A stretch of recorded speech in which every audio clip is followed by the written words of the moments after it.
اینا چی‌ان؟ پوست پرتقال با روکش شکلات. بهش میگن اورنجت یا اوغانژت. میوه‌های آبنباتی در قرن 17 میلادی در اروپا خوراکی‌های لوکس محسوب می‌شدن. اینطور که از شواهد معلومه، از قرن 19 میلادی ترکیب‌های شکلات با پوست پرتقال آبنباتی شده بین مردم خیلی محبوب شد. عطر و طعم مرکباتی پوست پرتقال شیرین شده در کنار پوسته ترد و جذاب شکلاتی یه ترکیب متعادل و کاملی رو میسازه.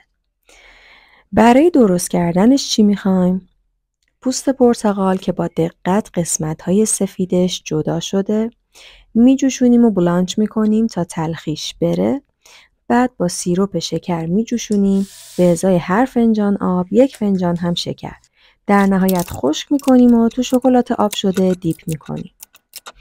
میره توی یخچال تا سفت بشه و حالا آماده استفاده است.